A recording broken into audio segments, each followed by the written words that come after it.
Эмбүк төлөөлж байна. Тэрэмчин. Зохиолч Монгол Улсын төрийн шагналд соёлын гавьяа зүтгэлтэн Дэмбэгийн Мегмар. Өгүүлэгч Баццгийн Пүрэв Давг.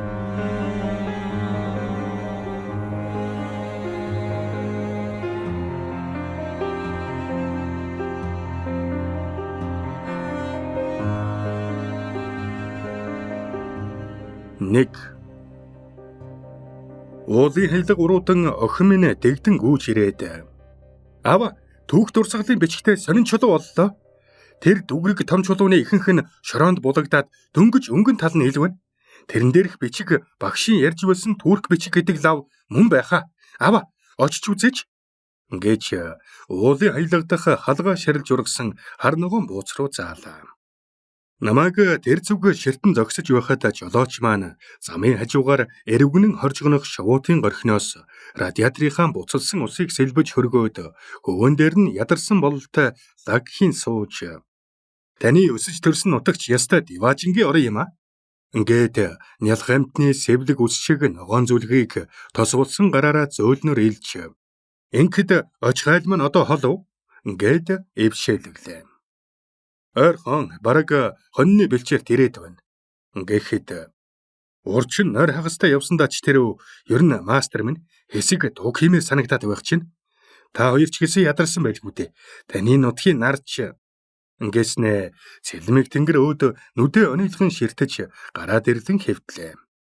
Ава, тэр чулууг очиж үзье гэж охин минь дахин шалж машины суудлын дээрээс зургийн аппарат авчран "Тэр бичгийн зургийг заавал аваарай.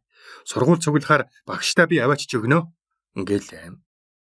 Тэгээд охин минь надаас төрүүлэн цооргон банзнуудын далбгар ногоо навчин дундуур шовлцсон гүйсээр хэсэг овгор шорооны дэргэд очиод тонголзон байгаа харагдав. Би гуус удаг дамжин гэлдэрсээр очлоо. 15-ны сар шиг толботон сэвгцсэн шаргал өнгөт дүгрэх чулуу бол тэрмэн чулуу байлаа. Он жилийн салхи бороонд ховл хэн илэгдээд үнэхээр ч хачин сонин бичиг шиг бүдгэрэн баларсан ажээ. Хөөрхий энэ чулуу хүний хэлийг мэддэгсэн бол намайг таньж лав хууч хөөрөх байсан байжээ. Тэр бол миний эд залуу насандаа гурил татаж явсан термин чулуу байв.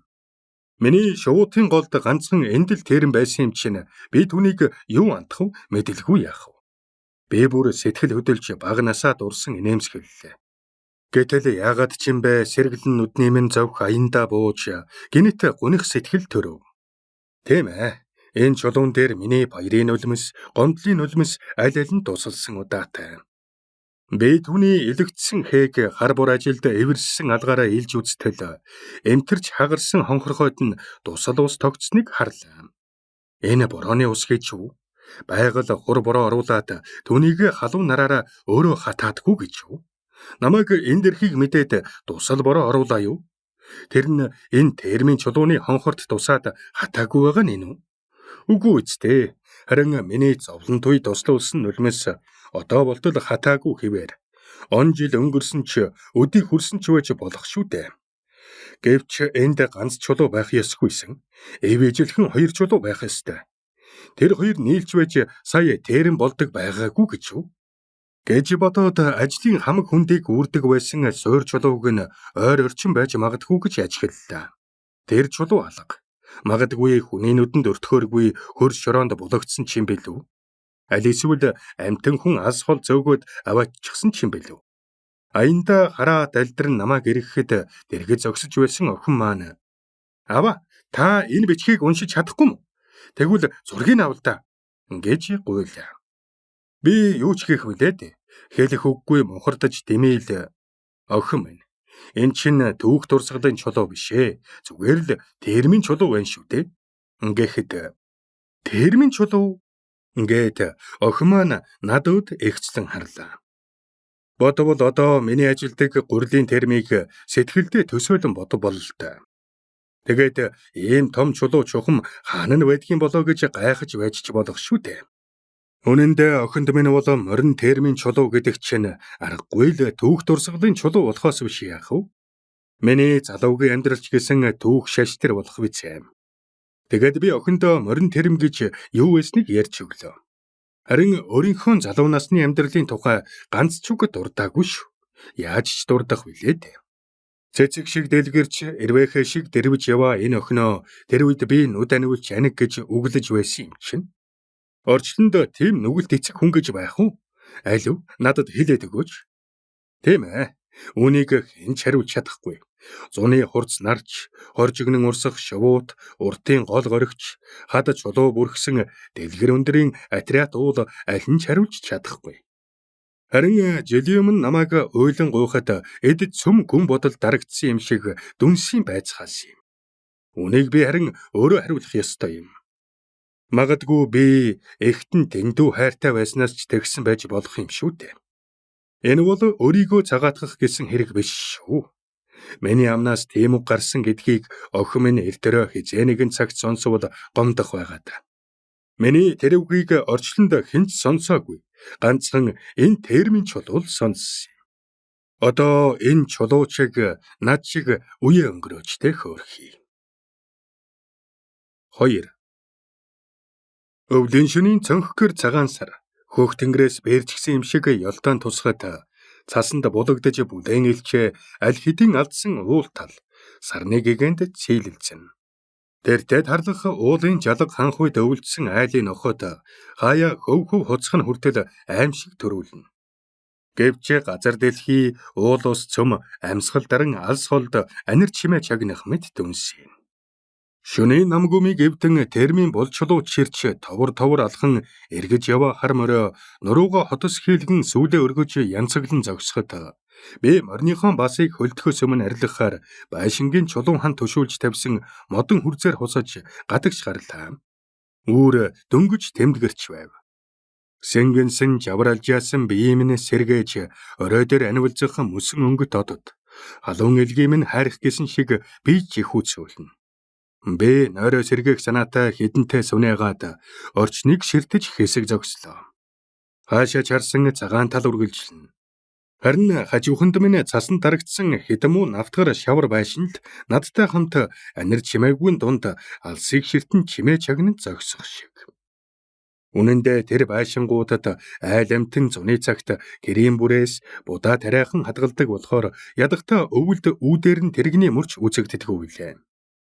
Зэлүүдийн нутагт ганц байгаа айл гэвэл энэ хідэн байшинг харж байдаг ухаантай толгор эмгний муу гэрэл цасан чигтчгээд гарч чадахгүй байгаа тэнхэлгүй амтэн шиг сарны сарвалд үзэгдэнэ. Тэрэнд шүн турш толгоогоо эргтэл зүтгсэн туранхай хармор, хоёр гуяа хүндүрэлтэл гурлийн шигшүүр талхисан миний бие, цасанд хужигдсан бор гэрээ эзэн долгор эмгэн, түүний охин 17 настай жанжаагаас өөр энд юу ч алга юм шиг. Харин долгор эмгний өмч хөрөнгө болсон. Үнэ морь хоёр тижээлээ хэдийн дуусчаад урлийн хэвгний үнэр авч хашаан дотроо цас чихруулан цөхрөн холих нь сонсогдно. Би хүрзээ аваад эрэхтэл сая уур савсуулан хайсан хомоол тасныас хийн хаг усрах дуутай зэрэгцэн чихний үзүүр часхийн хорслоо. Хонгол шиг хүйтэн тэрэмнийхэн байшинд яран ортол том ширмэн цогцтой дэнгийн гэрэл хаалганы салхинд цохогдсон унтарчих шахан сүүмэлзэв. Би эвдэрч гажсан хаалгаа чихруулан өргөж хаагаад ханан дөлгөөтэй дэнгийн бадмалсан голыг заслаа. Байшингийн хан туурга хүртэл гэрэлтэв. Би шигшүүрийнхэн элэгдэж мөлчийсэн гişхүүрийн ард сууж гэж чимээ өгмөгц хар морь термин дөгрөг чулууг харшуулан эргүүлж хад хайрга нь ил гартлаа ховилтон элэгдсэн эгчгүй төгсгөлчгүй тэрэм тойрсон нарийн жимээр гэлдэрч эхэллээ.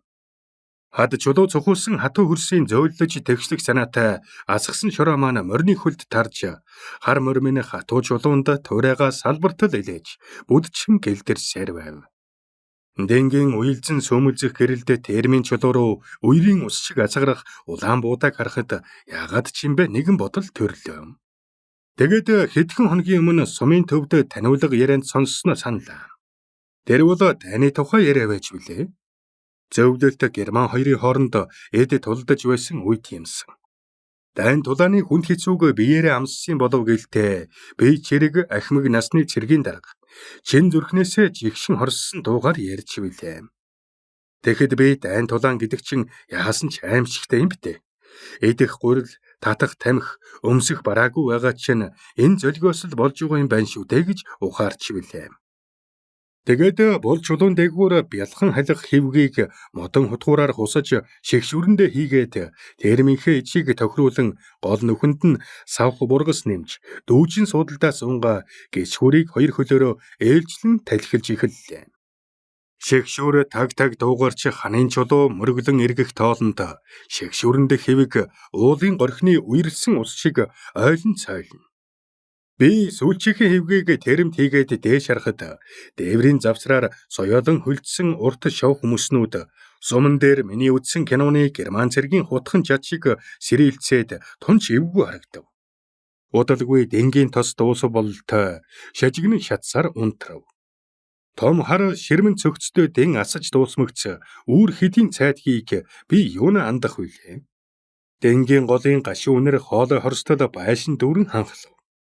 Гэтэл бидэнд яриа хийдэг цэргийн дарга термийн хонгол байшинд сэтгэлд минь барин тавин харагдаж бас дайнд сүүрсэн хот тосхон өнчирч өлбөрсөн хүүхэд хөгштийн тухай үргэлжлүүлэн ярьсаар цугларсан ардууд шөөгөлдөж ээлж дараагаар эндэр дээр гарч хурдан хүлгээ бэлэглэнэ гэж амласаар би чухам юу бэлгэлдгийн билээ муу термийнхээ морийг бэлгэлжхий гэж бодоод дэрэгдэх нөхөртөө шивгэнэн хэлтэл чиний муу морь дайнд оролцох нь байтугай нутагт нь хүрлгүй турж өгөх нь биз?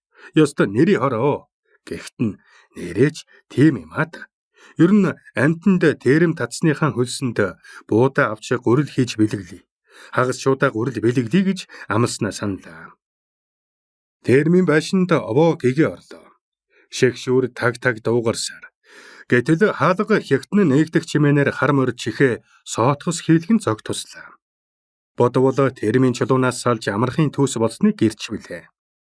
Муу мормын ясныхаа хөлсийг шавхан зүтгсээр ядарч туйлдсан нь нээлт. Дааварлсан хөлс нь хүйтэнд цантаж бас гурлийн бүрэгдэстэй зууралдан ганцхан шөнийн дотор үсэн цайчихсан юм шиг харагдлаа. Гэж би дүүжийн шилбүүрээр чулуун хан шавхуурдахад мормон чихээ солбис хийлгэн гэлдэрч эхэллээ. Дүүний хавраг арсныхаа цаана зуралзан хөдлөх нь нэг ёсны шигшүрийн талхи шиг ажээ. Хаалганы зүг эргэж харвал жанжаа тааран шуудаа барьчихсан зогсож байв. Долгор эмгэнийх үнэ морь хоёртой өгөх гэж өглөөд ирж хэвг авдаг байсан юм. Би ч гэсэн заримдаа термийнхаа морийг тэдний ашаанд тэжээдэг байв. Жанжаа чулуун байшингийн хан дагаж дэргэд минь ирээд намайг анхудаа харсан юм шиг ширтэн зогссноо. Чи урьлаа татаж дуусаагүй байна уу? Гэвлээ. Одоохон дуслаа. Чи өнөөглөө яасан ирт босов? Би ч босдогтол болсон л доо. Харин чи гэснээ уртаар санаа алдаад би чинь зүгээр үстэй. Өнөөшин даарч онов уу? Аль нь вэ? Би шигшч бай. Чи манад ороод аяг халуун цай уучих. Гэхдээ яах юм бэ? Эмэгтэй хүн гурил шигших муу юм гинэвлээ. Одоохон дуслаа. Тэгээд хамтдаа орж дулаацъя. Гэлээ. Үнэн дээр жанжаагийн торомгор хар нүд хөөхөн бор царайг ширтэд баймаар санагдлаа. Гэтэл түүний өмссөн сармай дээлний дайланбан өнгө навсаатлаа урагдсныг хараад өрөвдөх сэтгэл төрж цаг тайван болж дайн дажин дуусч хязээнэг бараа туруу элбэгшдэг бол гэж бодтол. Чи орд манахаар шагаахаач болоо шивтээ. Аргачгүй биз? Гэж жанжааг гоморхон хэлэхэд нь надад ямар өөрөнгөөс орон гэр байх вштэй гэлээ. Манайх ядууч гэсэн чамайг арай хөөхгүй л байх та. Тийм л дээ. Гэхдээ дондог арчхвал димий биз. Над шиг амтан мөрөөрөө гэлдэрч явсан дээр гэсэнтэй. Хүй ямар балаа юм ирдэг гэдвэ. Би тэрэнд чинь ямар ч хамаагүй. Ингээд доош харчлаа. Хамаагүй гэдгийг юугаар батлах вэ? Юу дуртаагаараа батлуулахгүй юу? Тэгвэл баталгаа болгоод чамайг үнсчих хэлтэй. Гэж дүрсгүйцэнд жанжаа байшингийн эвдэрхий хаалга дээрэнд зүтгэж яваа морь хоёроос эчингүүрсэн юм шиг тухаараа хараад яах юм бэ? Амтан харчих нь дараа болохгүй юу? Гэж хэлжгээд шигшүрийн хашлага налж дуугүй зогссноо. Шигшсэн гурилнаас чимхэн авч сайхан нарийн гурил болжээ. Чи энэ гурилыг дашхванд татаж өгч байгаа гэлв? Хөөхий мөн ч олон хүүхэдтэй айл шүү.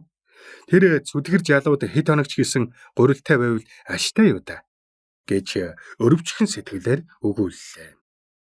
Би сүүлчийн хэвгээ шигшүүрэнд хийгээд морныхон тоногийг тайлахаар босдол. Чи гурилаа шигшчвэ. Морийг чин тоногноос нь би молдолчихъя гэд яран өдснөө. Морио юунд нүдний дарвалгагүй явуулав гэж дооглонгүй инээмсэглэв. Шөнө морныхоо нүдний дарвалга унсныг би мэдсэнгүй байжээ. Гэтэл хөөрхий хар морь минь байшингийн үд нээлттэй атал бүр толгой нь эргэчгээд булан хан руу бүдчин мөрөгцсөөр арай хийж гадагшгаарлаа. Би гурилаа савлаж дуусмагц шигшүүрэндээ хэвгээ шуудалж юурсээр жанжаатаа зэрэгцэн гэлдэрхэд хар морь минь өчигдрийнхөө орхисон модон твштэй хэвгийг хошуу зор болгон тааваараа өмхөлж байв. Хөөрхий морьны минь уруул унжиж нүдний аяг нь ширгэн хонхоосон харагдав.